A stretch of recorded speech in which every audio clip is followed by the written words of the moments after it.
Bismillah ar-Rahman ar-Rahim. Alhamdulillah wa salatu salamu ala Rasulullah. We continue reading from Imam Al-Ghazali's Jawahir al-Quran, the Jewels of the Quran. We have reached basically Surah Al-Ra'd, Thunder. And this is page 105 of Muhammad Abul Qasim's translation. Alif Lam Mim Ra. These are verses of the book, that is the Quran in brackets, that which has been revealed to you, to Prophet Muhammad ﷺ, from your Lord, is the truth, but most men do not believe. Alif Lam Mim Ra. تلك آيات الكتاب والذي أنزل إليك من ربك الحق ولكن أكثر الناس لا يؤمنون. These letters at the beginning of the surah,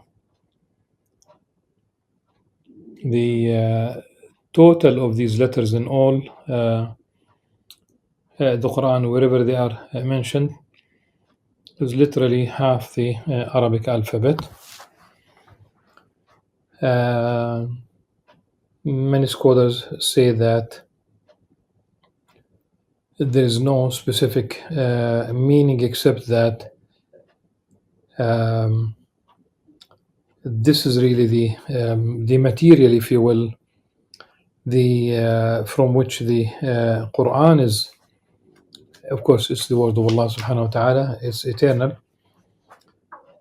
But there's a certain challenge to the non-believers to come up with a book similar to the Quran, because the building blocks, these letters, are within reach. They are with you. You know them. So this is something that we can think about. At least one Azhari scholar says there is a meaning, but at any rate, going back to the Quranic challenge, they cannot come up with a book like the Quran. They cannot come up with even 10 verses. And I would like to mention that many years ago, maybe like 40 years ago, not many years ago, someone from Jerusalem, a Muslim specialized in, like, his field is Arabic language, and it seems that there were Christian missionaries or whoever. They asked him to write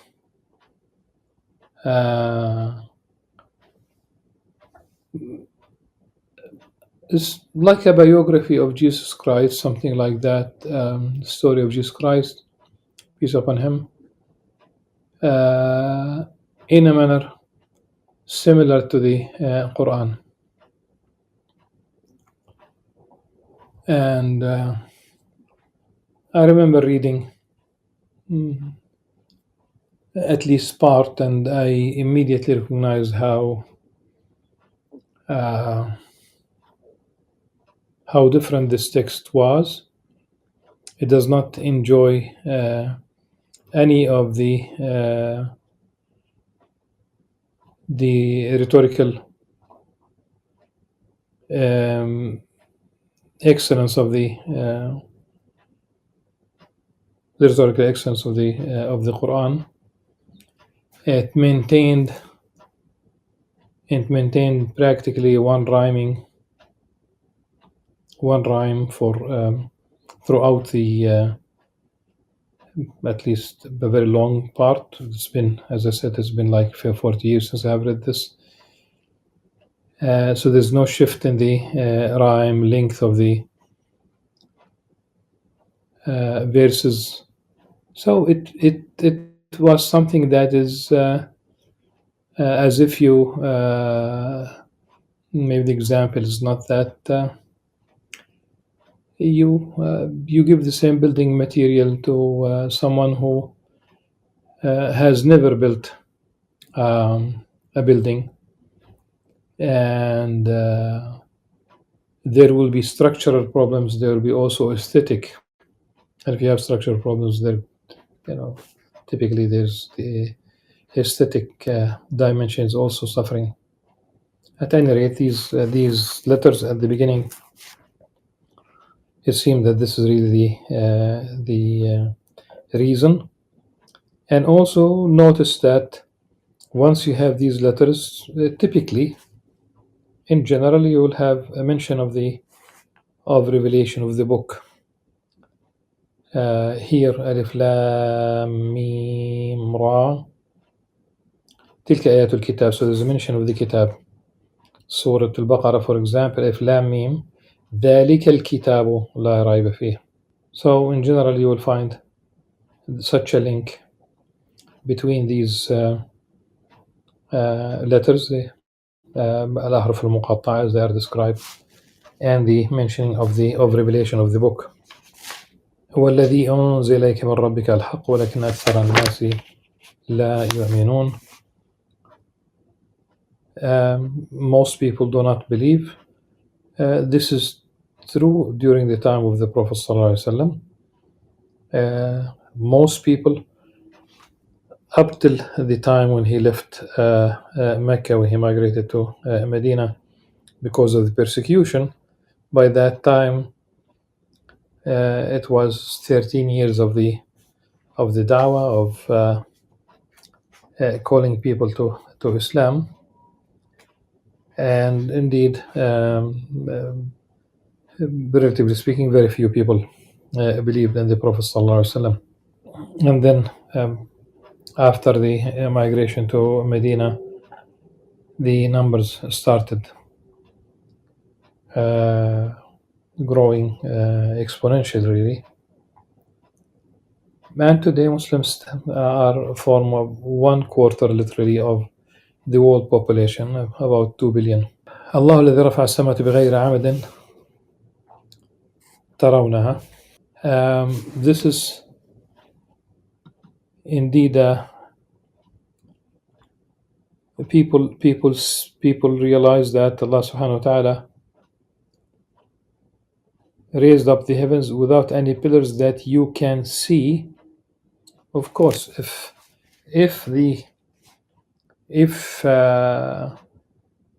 what can we say? Things that we do not see. Gravity, and this is simply trying to understand, trying to explain. This is not the explanation.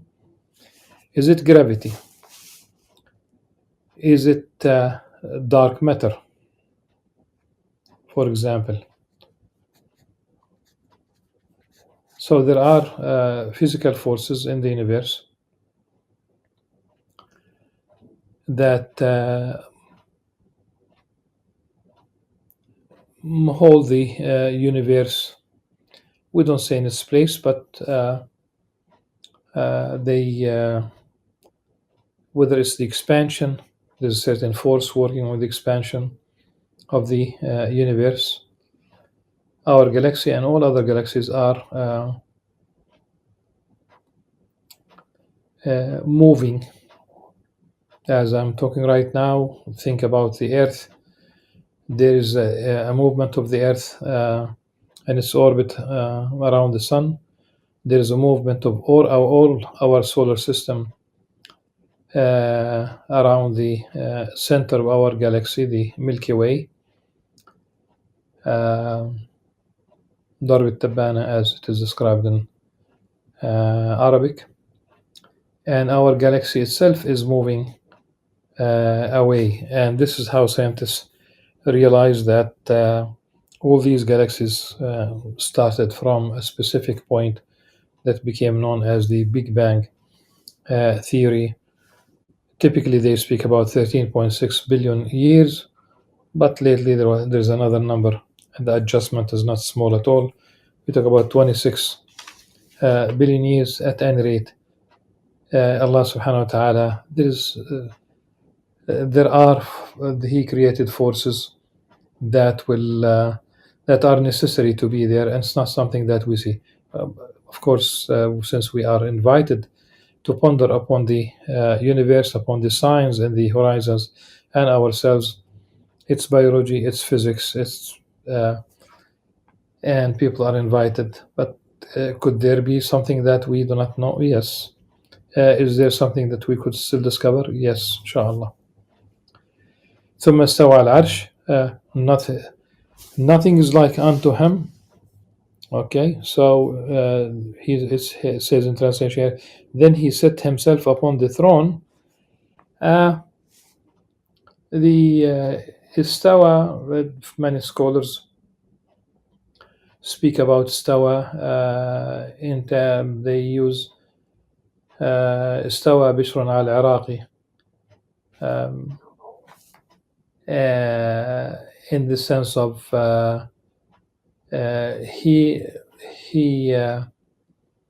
he has the authority. He became the authority.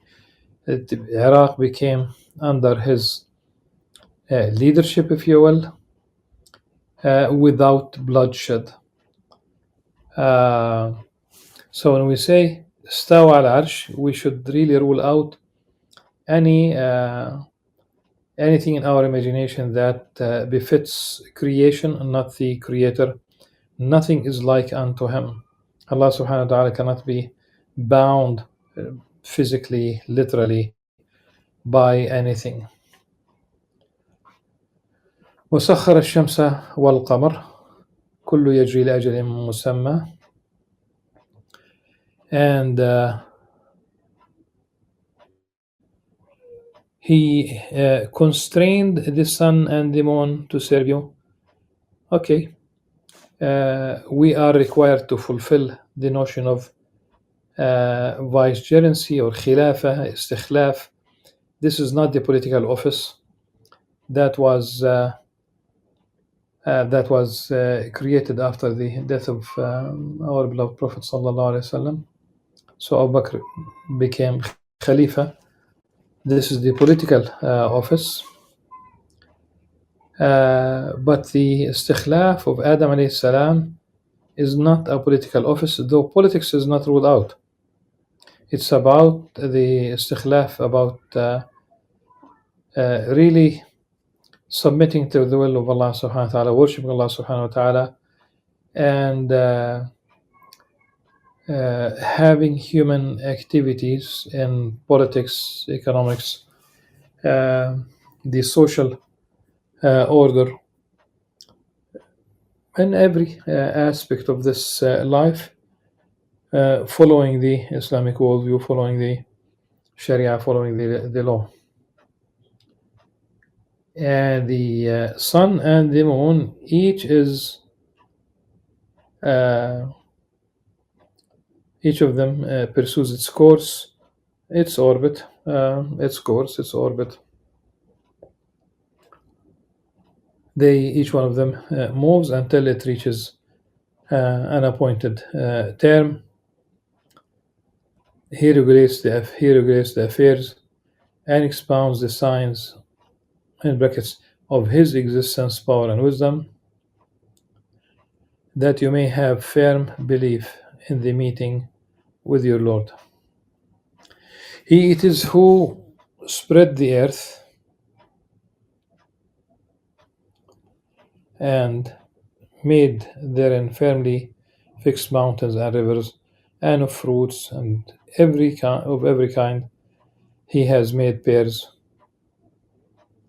He caused the night to cover the day. In all this are indeed signs for a people who reflect. If you have subhanallah al-mathal a'la, you have a small institution, a small business, a small factory, a small you need to manage, and sometimes you have mismanagement, you have sometimes corruption, sometimes you make dramatic mistakes that would lead to shutting down the institution, etc. this vast universe, and we talk about a couple of billions of galaxies, and each galaxy has a couple of hundred, couple of trillion galaxies, and you have a couple of hundred billion stars in each galaxy. So Allah subhanahu wa ta'ala is يدبر الأمر, everything in the universe.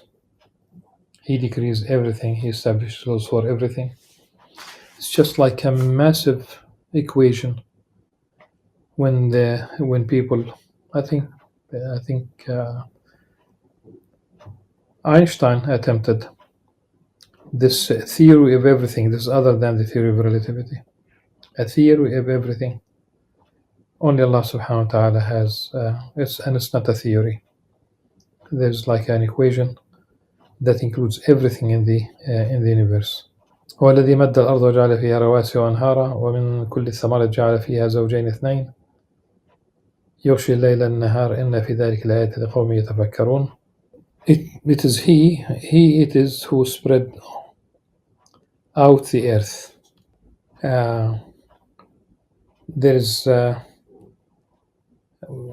There's a key verse in the Qur'an. كورت تكوير,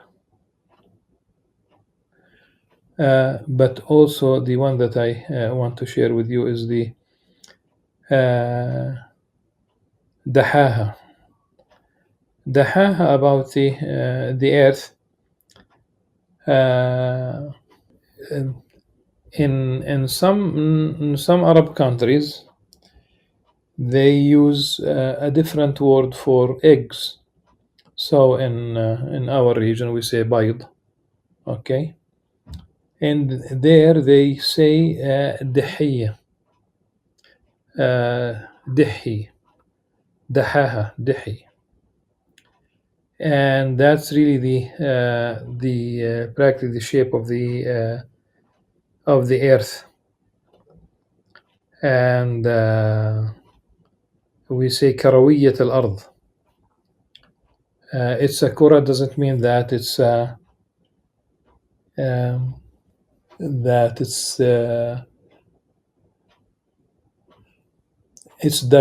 it has a diameter and the same diameter in all directions.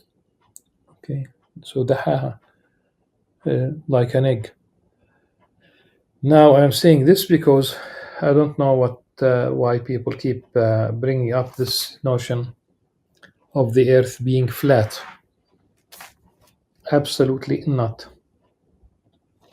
It is not flat, and it seems that it's a trend that every now and then some people keep unearthing this. It should be a dead issue, really. So for whoever is listening should know that absolutely not. It's a sphere, and it's not a flat. As a Muslim scholar, from a prominent Muslim scholar from Saudi Arabia, made a mistake years ago, and he said that the earth is flat. People make mistakes. People do make mistakes. وفي الأرض قطع متجاورات وجنات من أعناب وزرع ونخيل صنوان وغير صنوان يسقى بماء واحد ونفضل بعضها على بعض في الأكل إن في ذلك لآيات لقوم يعقلون. سبحان الله. In the earth are diverse tracts adjoining one another, vineyards, cornfields. This is the second time the translator uses corn. Zara, plantation, vegetation, It could be wheat, it could be oats, it could be barley, it could be anything. So I don't know where the corn comes from. Okay. And other than this, you have the date palms, some growing. When you say date palms, there are palms, the oil, as in Southeast Asia.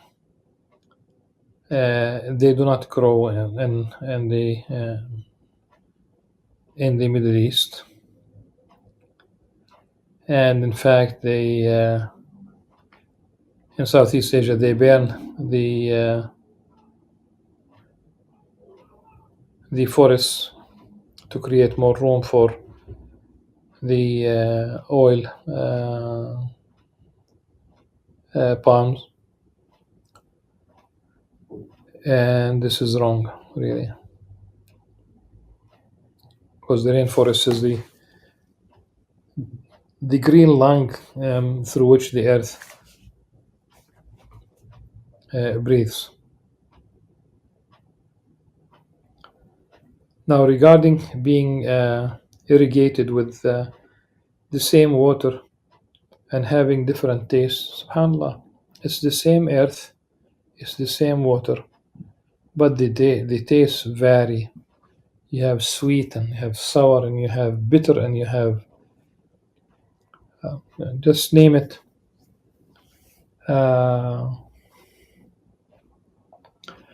The aroma is different, the shape is different, subhanAllah, and there are fruits. We call them exotic because simply they don't grow in our region, and it's really, if these things evolve, they don't. Then they should evolve, and it's the same earth, same water. Then we should not have all these varieties in terms of the fruits, and mind you, the grains and the vegetables. SubhanAllah. God knows that which every female bears, that which the wombs reject as defective, and that which they foster. With him is everything in proper measure. He is the knower of the unseen and the visible. Great above all, most exalted. He among you who talks in secret and he who talks openly are equal within his ken. And so also he who seeks to hide himself by night and he who goes forth openly by day. This is from Surah Al-Ra'd, verses 8 to 10.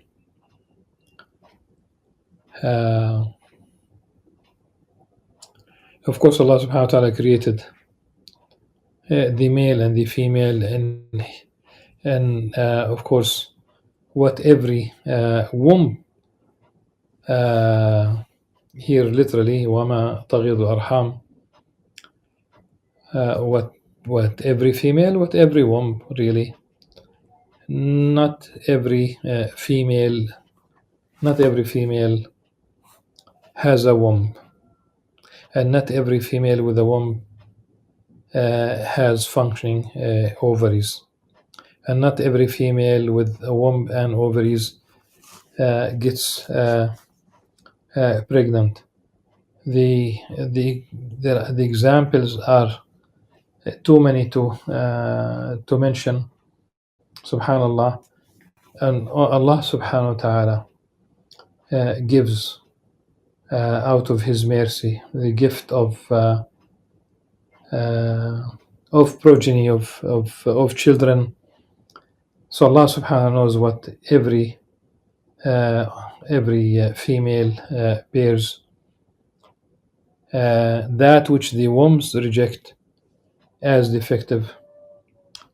The word defective is, of course, this is from the translator. It could be the right interpretation. And that which they foster, وَمَا تَزْدَادُ, yes, because every pregnancy is an increase. وما تزداد. And everything in the sight of Allah subhanahu wa ta'ala, or for Allah subhanahu wa ta'ala, has a proper measure. With Him is everything in proper measure. And if He knows what's in the wombs, in the ovaries, of course He would know what's going on between human beings, whether they say things in privacy or in public, or they whatever goes on in their hearts, all are known to Allah subhanahu wa ta'ala. Still, we have a substantial number of verses from Surah Al-Ra'd. Inshallah, we will complete these in the next session.